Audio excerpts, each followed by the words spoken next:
Okay, so for this section here, we're going to take a look at two uh, different sets of formulas. The first one, what we're going to call is the product to sum formulas, right? So you see those in front of you here. So these are here from our textbook. And when we say product, we're referring to the product of a cosine and another cosine, or a sine and a cosine, right? So you see here the different uh, variations, right?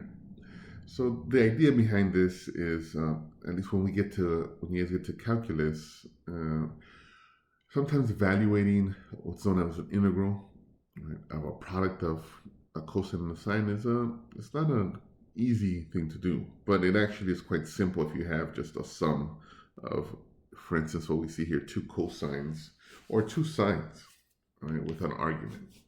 Right, so that's the idea behind these formulas. That essentially they're tools, right? They're tools for us to have in case we need them to evaluate some type of problem. Right now, in this section here, we're going to look at how to implement them, how to use them to simplify some expressions by writing them as a sum. All right, so I'm going to work on two examples here. Now, the first one is this one here. All right, so when we have something like this, right? So when we have a product,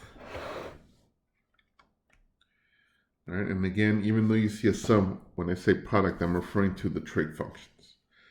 Okay, so I'll say, all right, let's say the goal here, example, just rewrite as a sum.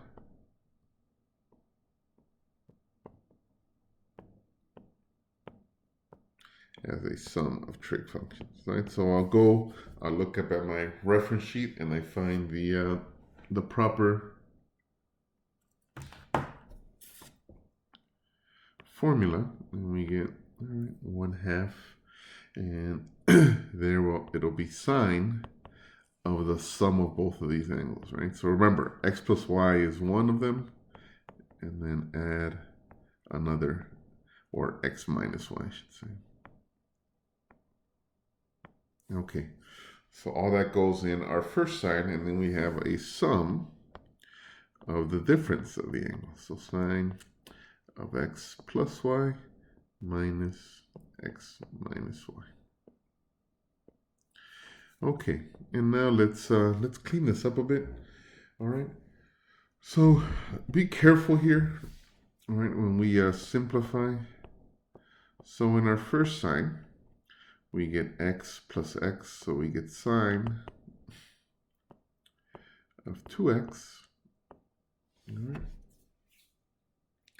And then in our next one here, now be careful when we distribute the minus, so it'll be minus x plus y. So the x's cancel out, and we get sine of 2y.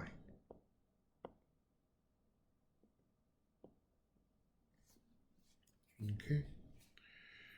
All right. And then that is how we apply our product to sum formulas, right? Now let's do another example. So here's just kind of one where we just have variables here, but let's say how it can help us evaluate a product. So here we have cosine pi over 12 times cosine 11 pi over 12. Now these individually, I don't have exact values for. Right? Those are not angles on my unit circle. So let me go ahead and find here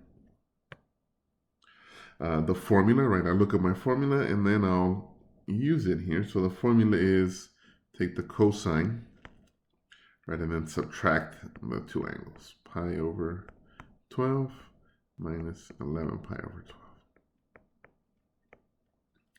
And then sum. So then you add the sum of both of the angles.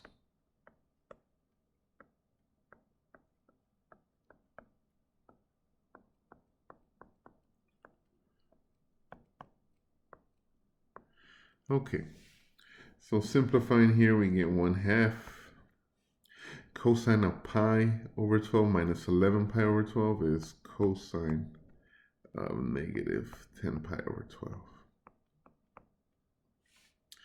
And then plus and cosine of 12 pi over 12. All right, and let's reduce these. Now, cosine is our even function, so the cosine of negative 10 pi over 12 is equivalent to cosine of reduce the function, reduce the fraction, 5 pi over 6 plus cosine 12 pi over 12 is simply pi. All right. Okay, so here I did two things in the first term, right? Cosine of negative theta, recall, is equivalent to cosine of theta because of the even property of the cosine function. And then I just reduced the fraction 10 over 12 to become 5 pi over 6.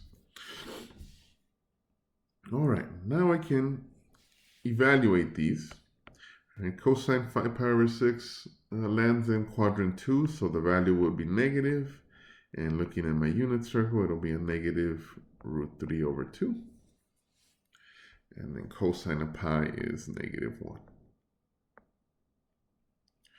All right, and then we can distribute this further. Negative root 3 over 4 minus 1/2, or as one fraction, 4 negative root 3 minus 2, right? We're writing 1/2 as a common denominator of 1/4. Okay, so that's how we can use our product to sum formulas.